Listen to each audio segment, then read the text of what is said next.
If you're anything like me, you have a little bit of a fascination with what other people eat. And what I eat in a day videos are everywhere.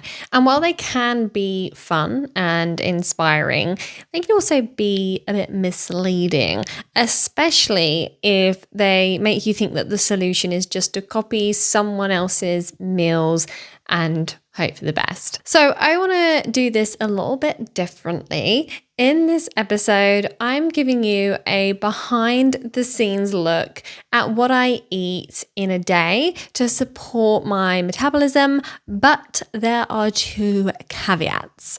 Firstly, I'm not in my 40s yet, but I work exclusively with women who are, and I've seen firsthand what works and what absolutely doesn't when it comes to maintaining a strong, flexible metabolism after 40. And secondly, the way that I eat isn't about being good or following rules. It's about future-proofing my metabolism, balancing my blood sugar, and making sure that I'm supporting the very systems that keep women feeling energized, focused, and in control of their weight in the long term. I've helped hundreds of women. Many of them felt like their metabolisms were broken, and I've helped them to reclaim their health, lose weight sustainably, and feel like themselves again. And you know what's fascinating?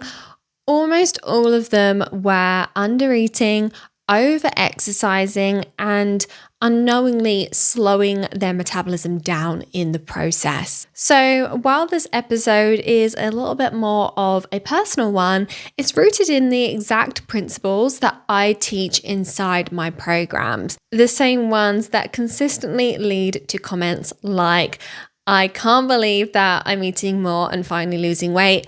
I feel like I've got my life back. My energy and my confidence are through the roof. And one of the reasons I wanted to record this now, while I'm in my 30s, is because I'm thinking long term. I want a metabolism that stays responsive and hormones that feel steady and energy that carries me through the day without needing caffeine or sugar to prop me up. So as you listen, I'm not asking you to copy what I eat. Instead, I want you to look for the why behind the what.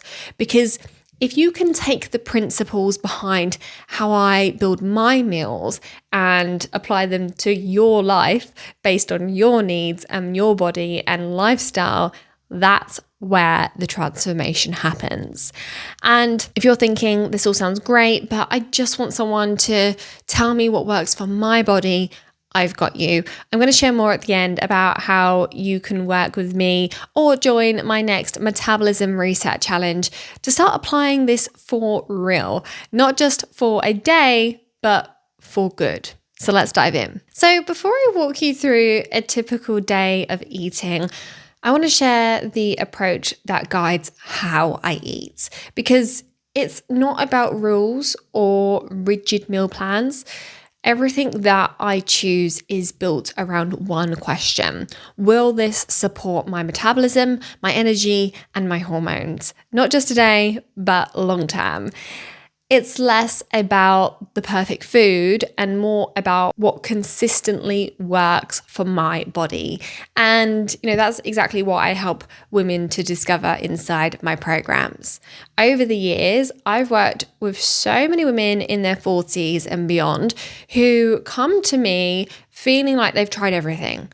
They're eating clean, they're ticking all the boxes, and yet the scales won't budge, their energy is flat, and they just feel off, out of sync, and disconnected from their body. And 9 times out of 10, it's not because they're doing too little. It's because they've been under fueling, overstressing their body, and unknowingly slowing down the very systems that are meant to support weight loss. And while I'm not in my 40s yet, I eat in a way that's aligned with the same metabolism first approach that I teach my clients, because I want to protect and preserve those systems before they start to shift. And I want my metabolism to stay responsive and a body that's working with me, not against me. And, this doesn't mean that I have to be perfect. It doesn't mean never having chocolate. In fact, I've got a wrapper right here from what I was nibbling on before. And it doesn't mean never having wine or a takeaway. It means building a rhythm that is rooted in nourishment, not in restriction. So as I walk you through my day, I'll share not just what I eat, but why, so that you can see how to apply these principles in a way that works for you and your lifestyle. So let's start with the morning. Now, one of the things that I've learned from working with women in their 40s is that how you start your day has a ripple effect on everything that follows, from energy to cravings to how your body stores fat. That's why I'm intentional with my mornings. Not rigid, but strategic. For me, it starts with tuning into how my body feels. Some mornings I'm genuinely hungry within 30 minutes of waking up. Other days, I might delay breakfast slightly because I'm not quite ready to eat yet. And that's okay. I'm not tied to arbitrary fasting windows or rules. I'm listening to my body, not fighting against it. But when I do eat, I'm looking for 3 key things in my first meal. First of all, protein. This is to support my muscle, blood sugars, and my metabolism. Secondly, healthy fats. That's for hormone production and for steady energy. And I also always want there to be some fiber to, again, support blood sugars and to support digestion. So for example, I might have eggs with some stir-fried leek and mushroom or spinach or even courgette, along with a few slices of avocado. Or I might have a protein smoothie with some frozen berries, some flax seeds, some collagen or protein powder, and a bit of almond butter. It's simple, but it's purposeful.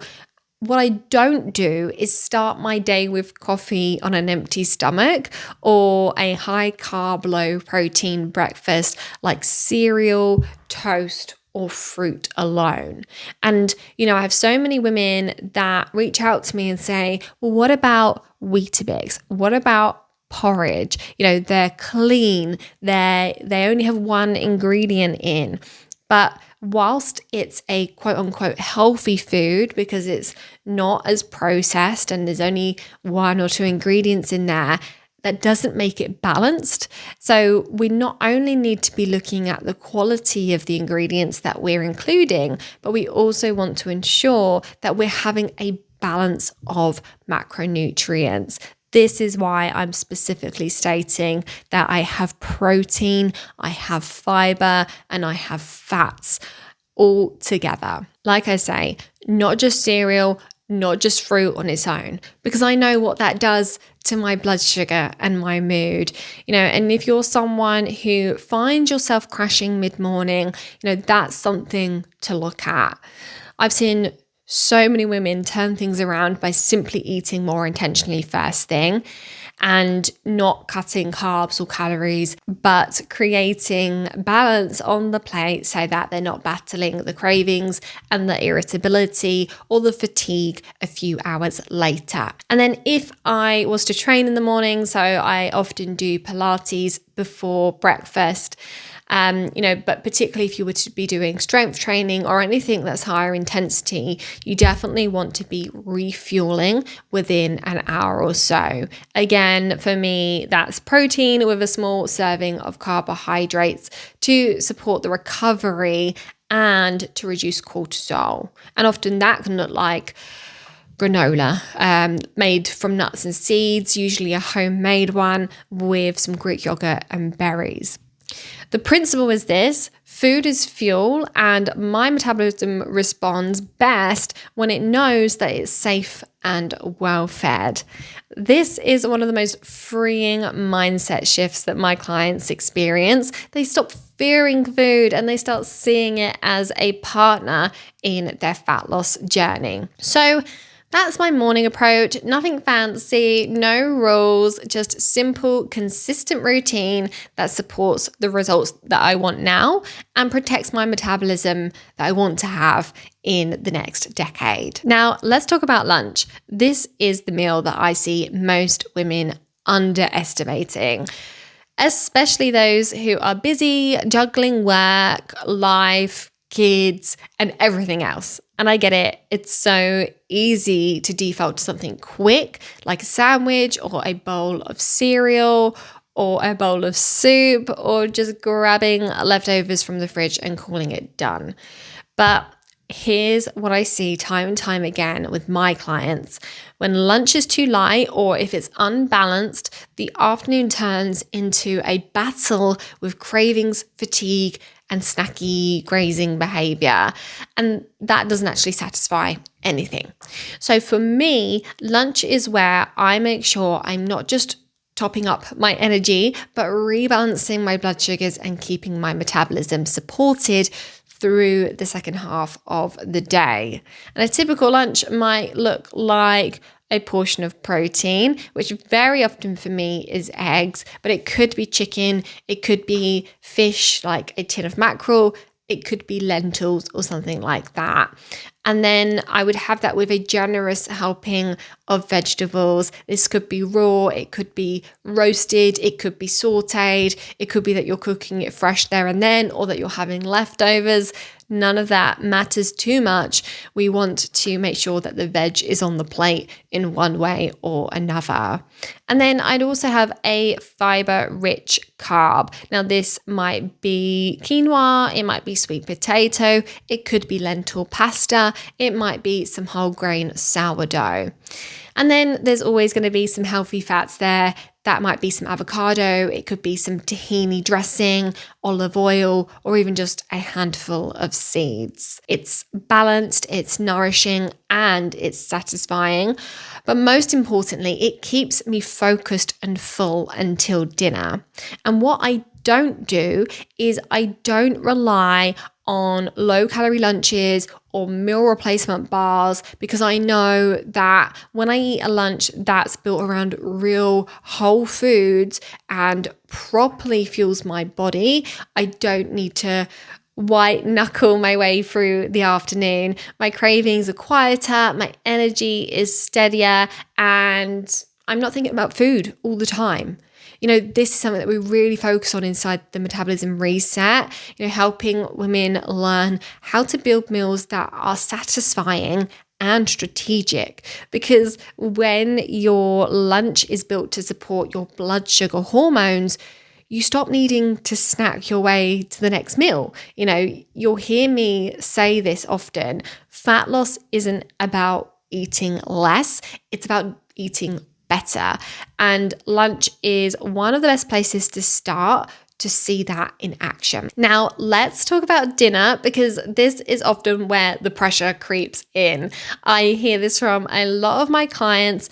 I want to eat well, but I've got a family to cook for, or I'm too tired by 6 p.m. to think about what's healthy, or I've been good all day and now I just want something easy and comforting. And honestly, I get it. You know, dinner for me, it's about balance and flexibility.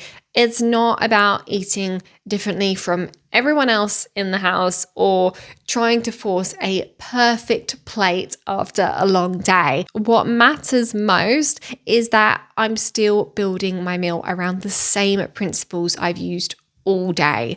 A solid source of protein, a generous helping of fiber-rich plants, some starchy carbs, yes, carbs, if my body is calling for them, and a little bit of healthy fat for flavor and for satisfaction.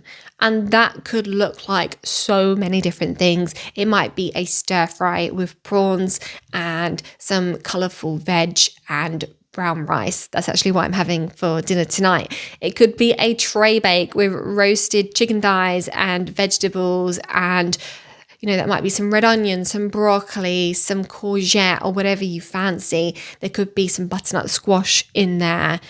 It could be a veggie curry with lentils and greens served with quinoa or brown rice. I don't eat differently just because it's dinner. I simply adjust based on what I need, how active I've been, how I'm feeling, and what's realistic with my schedule that day.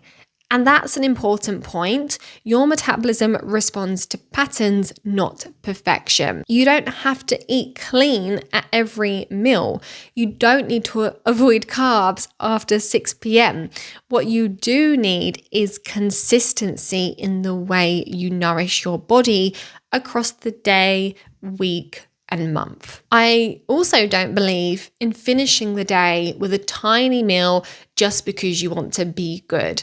That mindset is so common, and it leads to exactly what my clients often describe: evening snacking, cravings after dinner, waking up at 3 a.m. hungry and tired, maybe even binging in the evenings or in the night. Instead, I focus on eating enough at dinner so that my blood sugar stays stable overnight, my sleep is restful, and my body knows it's safe. If I'm hungry later, I might have a small snack, but it's always a conscious choice, not a reaction to a too light dinner or stress eating at the end of a long day. And no, I'm not making 2 separate meals. This way of eating is something I can build into whatever my partner or my friends are eating too. It's flexible, it's real life, and my clients eat the same things as the rest of their family. Because at the end of the day, food should support your goals and your lifestyle, not make you feel like you're constantly fighting against both or relying on willpower to keep you on track. So now you've heard how I typically structure my meals, I want to pull back and share a few key principles, because this isn't about what's on my plate. It's about what these choices represent and how they support long-term health and fat loss, especially for women over 40. And I really want to emphasize that it's not about the food, it's about the strategy behind the food. Here's what I want you to take away.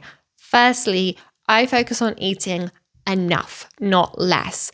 I'm not trying to shrink my portions or eat light just to tick a mental box.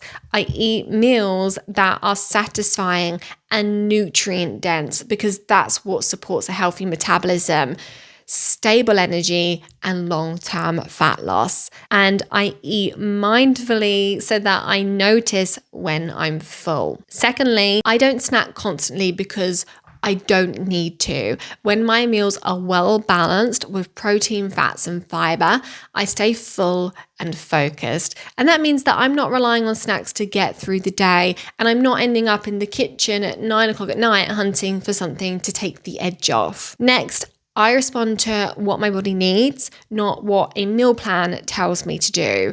Some days I need a little bit more food. Some days I feel hungrier, especially after a workout or a stressful week or at certain times of the month. And I honor that. I don't panic or think that I've messed something up or that I've been bad. And I certainly don't feel guilty about it, because flexibility is a sign of a healthy metabolism. And I don't chase perfection. I chase consistency. There are plenty of days where things don't go exactly to plan. Maybe dinner is more convenience-based, or I'm eating out, or I skip a meal because life happens. That's fine.